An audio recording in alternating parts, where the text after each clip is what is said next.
Hello students, welcome back to the latest episode of Biznomics. आज हम आपके लिए लेकर के आए हैं सेकंड पार्ट ऑफ प्लानिंग। अगर आपने प्लानिंग का फर्स्ट पार्ट नहीं देखा है, जो कि बहुत इंपॉर्टेंट है, आप हमारे आई बटन को दबाइए, आई बटन में जाके देखिए, या हमारी चैनल में प्लेलिस्ट बनी हुई है। प्लेलिस्ट में अगर आप देखेंगे तो बिजनेस स्टडीज का एक सेगमेंट है, वहां जाके आप सारे चैप्टर्स को देख सकते हैं। ठीक है, आज जो हम आपके लिए लेकर के आए हैं वो मोस्ट इंपॉर्टेंट क्वेश्चन है चैप्टर का, जिसको हम प्लानिंग प्रोसेस बोलते हैं। देखिए, मैं आपके लिए ऑलरेडी मार्क करके दे रहा हूं कि one of the most important question है, बिल्कुल रट के रखना है इसको आपको। प्लानिंग प्रोसेस को स्टार्ट करने से पहले हम समझ लेते हैं कि प्रोसेस क्या होता है।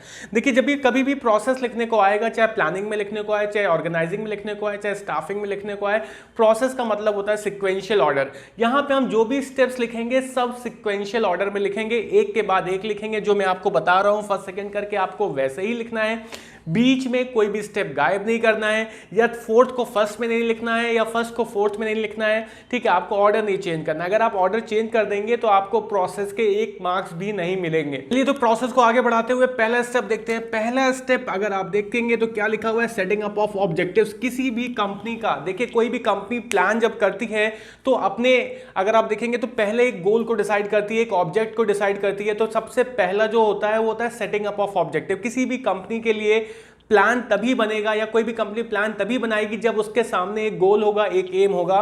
तो पहला जो स्टेप बताता है वो है setting up of objective. Setting up of objective में याद रखिएगा कि किसी भी कंपनी के मैनेजर का सबसे पहला काम होता है ऑब्जेक्टिव को डिसाइड करना। इसके बाद कंपनी जितनी भी पॉलिसीज बनाएगी, कोई भी मेथड अडॉप्ट करेगी, काम करने का कोई भी तरीका लेके आएगी, क्या वो यूज करने वाली है, कैसे लोगों को हायर करने वाली है, ये सब बाद के काम आते हैं। तो पहला सबसे मोस्ट इंपॉर्टेंट क्या है, ऑब्जेक्टिव को डिसाइड करना। तो मैनेजर का काम है ऑब्जेक्टिव को डिसाइड करना, या कंपनी के टॉप ऑफिशियल्स का काम है ऑब्जेक्टिव को डिसाइड करना। उसके बाद सारी पॉलिसीज को फ्रेम करा जाता है। तो यही चीज लिखा हुआ है कि manager begins with setting up of objectives. ठीक है, तो सबसे पहला काम क्या है, ऑब्जेक्टिव को सेट करना। उसके बाद जितनी भी पॉलिसीज, प्रोसीजर्स, मैथड जितने भी हैं सब उसके बाद में फ्रेम करे जाते हैं। तो ये पहला आप सिक्वेंशियल ऑर्डर याद कर लीजिए, सेटिंग अप ऑफ ऑब्जेक्टिव। साथ ही साथ ऑब्जेक्टिव को हमें क्लियरली डिफाइन करना है। जितने भी लोग कंपनी में काम कर रहे हैं, right from the lower level till the higher level, हर एक बंदे को पता होना चाहिए कि कंपनी का एम क्या है, कंपनी का गोल क्या है। साथ ही साथ उस बंदे को अपना रोल भी पता होना चाहिए। अगर ऑब्जेक्टिव क्लियरली डिफाइन होगा तो उसको बहुत जल्दी और आसानी से अचीव कर लिया जाएगा without any kind of confusion. ठीक है, दूसरा आ जाते हैं। दूसरा है डेवलपिंग प्रेमाइसेस। देखिए, प्रेमाइसेस बहुत बार पूछा जा चुका है शॉर्ट क्वेश्चन में, 1 नंबर के सेगमेंट में भी पूछा जाता है कि डिफाइन प्रेमाइसेस। जब भी हम डेवलपिंग प्रेमाइसेस के बारे में बात करते हैं तो प्रेमाइसेस का मतलब होता है एक बेस बनाना, एक एजम्पशन करना, क्योंकि जब तक हम बेस नहीं बनाएंगे तब तक हम बिल्डिंग नहीं खड़ी कर सकते। तो फाउंडेशन जो है वो हमारा प्रेमाइसेस कहलाता है। तो पहले हम ऑब्जेक्टिव को डिसाइड करेंगे, उसके बाद हम बेस तैयार करेंगे। बेस कैसे तैयार करा जाएगा, कोई भी कंपनी जो है कैसे ये डिसाइड करेगी किसको क्या और कैसे प्लान करना है, वो अपनी प्रेजेंट पॉलिसी को देखेगी कि प्रेजेंट पॉलिसी में क्या कमियां हैं, पास्ट की चीजों को देखेगी तो पास्ट में क्या क्या कमियां थी, उन सारी चीजों को रिमूव करके नई सिरे से प्लानिंग करी जाती है। तो प्रेमाइसेस को याद रखिएगा, प्रेमाइसेस का मतलब होता है बेस बनाना या फाउंडेशन बनाना, या अगर आप देखेंगे तो इसको हम फोरकास्टिंग भी कहते हैं। तो यहां पे अगर आप देखेंगे तो प्रेमाइसेस आर द बेस, ये बहुत इंपॉर्टेंट लाइन है, on which plans are made. ठीक है, तो प्रेमाइसेस वो बेस होता है जिसके बेसिस पे हम प्लान बनाते हैं। और यहां पे हम किन किन चीजों को देखते हैं, देखिए हम अपने एग्जिस्टिंग प्लान को देखते हैं कि भाई एग्जिस्टिंग प्लान के अंदर क्या कमी है, क्या प्रॉब्लम है। पास्ट इंफॉर्मेशन को भी हम लेते हैं। ठीक है, तो पास्ट इंफॉर्मेशन भी यहाँ पे ली जाती है और उसके बाद हम नई पॉलिसी बनाते हैं। ठीक है, तो ये 2 बहुत इंपॉर्टेंट पॉइंट है, मेरे ख्याल से आपको समझ में आ गए होंगे। पहला सेटिंग ऑब्जेक्टिव, दूसरा है डेवलपिंग प्रेमाइसेस। देखिए, 2 हमने कवर कर लिए हैं, पहला है सेटिंग अप ऑफ ऑब्जेक्टिव, दूसरा है डेवलपिंग प्रेमाइसेस। थर्ड अगर आप देखेंगे तो लिस्टिंग वेरियस ऑल्टरनेटिव्स। अब लिस्टिंग वेरियस ऑल्टरनेटिव्स क्या होता है, देखिए पहला हमने ऑब्जेक्ट सेट कर लिया, दूसरा हमने बेस तैयार कर लिया, तीसरा देखिए क्या, कई सारे प्लान हो सकते हैं। कई सारे प्लान जो है अगर आप देखेंगे तो किसी भी काम को पूरा करने के लिए जैसे कई सारे मेथड हो सकते हैं, कई सारे तरीके हो सकते हैं। आपको अगर किसी जगह पहुंचना है तो उस जगह पहुंचने के भी कई सारे रास्ते हो सकते हैं। इसी तरीके से प्लान, अगर आप किसी भी ऑब्जेक्टिव को लेके कोई प्लानिंग कर सकते हो तो कई सारे प्लान बन सकते हैं। तो अब उस प्लान में से हम क्या करेंगे, देखिए लिस्टिंग वेरियस ऑल्टरनेटिव्स कहने का मतलब ये है कि जितने भी प्लान हमारे पास हैं उनको हम सब एक जगह क्या करेंगे, नोट डाउन करेंगे। तो यहाँ पे बोला जा रहा है manager must make a list through which organisation can achieve its objective. तो manager must make a list, list किसका, लिस्ट ऑफ वेरियस ऑल्टरनेटिव्स, जितने भी प्लान हमारे सामने आ रहे हैं उनकी एक लिस्ट को तैयार करना, ठीक है, through which organisation can achieve its objective. कितने अलग अलग तरीके हैं हमारे पास या कितने अलग अलग प्लान हैं जिनके थ्रू हम अपने ऑब्जेक्ट को अचीव, अपने टारगेट को अचीव कर सकते हैं। तो बस उसको लिस्ट कर लेना है। लिस्ट कहने का मतलब एक जगह नोट डाउन कर लेना है, ठीक है। तो तीन चीजें यहाँ पे मेरे ख्याल से क्लियर आउट हो गई होंगी। जैसे अगर आपको एक जगह पहुंचना है, एक आपका डेस्टिनेशन है, तो उसके 10 रास्ते हो सकते हैं। तो हमने मान लेते 10 रास्तों को एक जगह लिख लिया। अब उसमें से जो बेस्ट रास्ता होगा, जो शॉर्टेस्ट रास्ता होगा, उसको चूज करेंगे, अपने डेस्टिनेशन तक, अपने टारगेट तक हम पहुंच जाएंगे। तो देखिए पहला हो गया लिस्टिंग। लिस्टिंग के बाद होता है इवैल्यूएशन ऑफ डिफरेंट ऑल्टरनेटिव्स। अब इवैल्यूएशन क्या है, इवैल्यूएशन में कहने का मतलब अगर हमने 10 प्लान बनाए तो 10 में से हम ये देखेंगे तो किस प्लान में ज्यादा पॉजिटिविटी है, किस प्लान में कम नेगेटिविटी है। तो हम पॉजिटिविटी और नेगेटिविटी को जब चेक करते हैं तो उसको कहलाता है इवैल्यूएशन। तो सिलेक्शन के बाद अगर आप देखेंगे तो इवैल्यूएशन। तो manager must start evaluating each and every alternative. तो यहाँ पे जितने भी ऑल्टरनेटिव उसके सामने आएंगे, हम वो सबको चेक करेगा, सबके पॉजिटिव और नेगेटिव एस्पेक्ट्स को चेक करेगा। ये बहुत इंपॉर्टेंट लाइन है यहाँ पे। तो हमें हर एक प्लान की पॉजिटिव और नेगेटिव एस्पेक्ट को चेक करना है। उसमें से अब आप देखेंगे नेक्स्ट, इसके बाद क्या आता है, नेक्स्ट आता है सेलेक्टिंग एन ऑल्टरनेटिव। अब सेलेक्टिंग एन ऑल्टरनेटिव तो बनी सी बात है, एज अ मैनेजर हम उसी रास्ते को चूज करेंगे, उसी प्लान को चूज करेंगे जहां पॉजिटिविटी ज्यादा होगी, प्रॉफिटेबिलिटी ज्यादा होगी और चांसेस ऑफ लॉस बहुत कम होगा, या नेगेटिव कॉन्सिक्वेंसेज अगर आप कम होंगे तो हम उसी प्लान को चूज करेंगे, ठीक है। तो अगर हमारे पास 10 रास्ते हैं कहीं पहुंचने के, तो 10 में से जो शॉर्टेस्ट रास्ता होगा, जहां हमारा पेट्रोल भी कम लगे, हमारा टाइम भी कम लगे, हम उसी में रास्ते को चुनेंगे। तो इसी तरीके से यहां पे हम उसी प्लान को चुनेंगे जहां पॉजिटिविटी ज्यादा होगी, जहां पॉजिटिव एस्पेक्ट्स ज्यादा होंगे, नेगेटिव एस्पेक्ट्स कम होंगे, चांसेस ऑफ प्रॉफिटेबिलिटी ज्यादा होगी। तो यहां पे ये लिखा हुआ है manager must select most feasible and profitable programme, most feasible and profitable alternative with least negative consequences, ठीक है। तो हम एज ए मैनेजर जो है हम किस चीज को चूज करेंगे, feasible, profitable and with less negative consequences. इसके बाद देखिए एक बहुत इंपॉर्टेंट मैंने यहाँ पे लिखा हुआ है,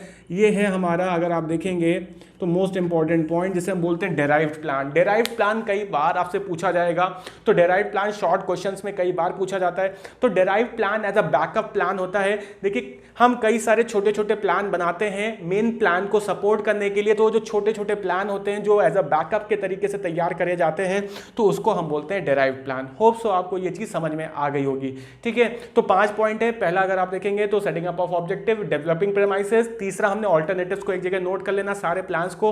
तो अगर आप देखेंगे तो लिस्टिंग वेरियस ऑल्टरनेटिव्स, लिस्ट करने के बाद हम उनको इवैल्यूएट करेंगे, पॉजिटिव और नेगेटिव एस्पेक्ट्स को देखेंगे और उसके बाद हम उनमें से एक बेस्ट को चूज कर लेंगे। नेक्स्ट है इंप्लीमेंटेशन ऑफ प्लान। देखिए सिलेक्शन के बाद जो आता है इंप्लीमेंटेशन। प्लान सेलेक्ट करा जो बहुत फीजिबल था, जो प्रॉफिटेबल था, जिसमें कमियां ना के बराबर थी, अब उसको इंप्लीमेंट करना है। देखिए प्लान इंप्लीमेंट करने के लिए मैनेजर को वो प्लान हर एक लेवल पे, हर एक एम्प्लॉय को बहुत ही क्लियरली डिक्टेट करना है, बहुत अच्छे तरीके से समझाना है, जिससे कि हर एक इंसान के दिमाग में वो प्लान एंटर कर जाए। तो यहां पे अगर आप देखेंगे तो for implementation manager must start communicating. किसको कम्युनिकेट करेगा प्लान, कम्युनिकेट करेगा हमारे एम्प्लॉयज को, हर एक मेंबर्स को, हर एक एम्प्लॉय को जो काम कर रहा है कंपनी के अंदर, उसको प्लान के बारे में हर एक बारीकियां पता होनी चाहिए। After communicating manager should allocate resources. अब प्लान कम्युनिकेट करने के बाद भैया नेक्स्ट क्या है, नेक्स्ट ये है कि मैनेजर को जो है अगर आप देखेंगे तो सारे रिसोर्स प्रोवाइड करने हैं हमारे वर्कर्स को, सारी मशीनरी प्रोवाइड करनी है, जो जो चीज़ों की ज़रूरत पड़ेगी काम करने के लिए, टारगेट अचीव करने के लिए, वो सारे रिसोर्स अवेल कराने का काम किसका है, मैनेजर का। तो याद रखिएगा इंप्लीमेंटेशन तभी सक्सेसफुल हो पाएगा जब सारे रिसोर्स हमारा मैनेजर प्रोवाइड कराएगा। किसको प्रोवाइड करेगा, हमारे एम्प्लॉयज़ को प्रोवाइड कराएगा।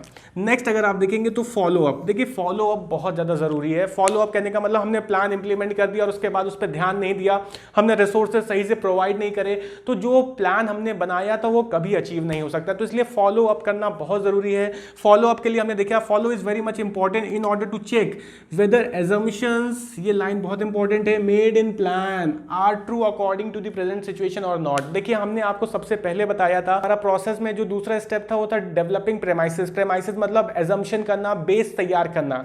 अब जो हमने बेस तैयार करा है, हमने जिस बेसिस पे प्लान बनाया है, जब उसको हम इंप्लीमेंट करेंगे, इंप्लीमेंट करने के बाद जब हम उसको फॉलो करेंगे, उसको रीचेक करेंगे, देखेंगे कि वो प्रेजेंट सिचुएशन में वो प्लान परफेक्ट बैठ रहा है कि नहीं। अगर उस प्रेजेंट सिचुएशन में प्लान परफेक्ट बैठ रहा है तो आपको कोई भी दिक्कत फेस नहीं करनी पड़ेगी। अगर प्लान जो है प्रेजेंट सिचुएशन के अकॉर्डिंग नहीं फिट बैठ रहा है, उसमें कुछ कमियां हैं, तो उन कमियों को हमें रिमूव करना पड़ेगा, उसको प्लान को मॉडिफाई करना पड़ेगा, कुछ चेंजेस लाने पड़ेंगे जिससे कि हमारा जो टारगेट है वो हिट हो सके।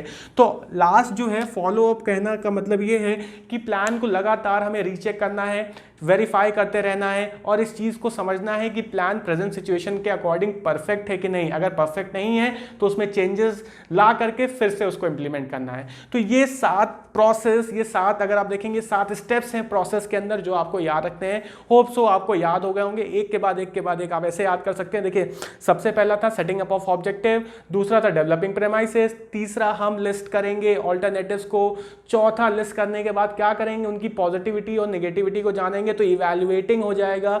इवैल्यूएटिंग के बाद अगर आप देखेंगे तो नेक्स्ट हमारा हो जाएगा सिलेक्शन के बाद हम उसको इंप्लीमेंट कर देंगे और लास्ट है फॉलो अप ऑफ एक्शन।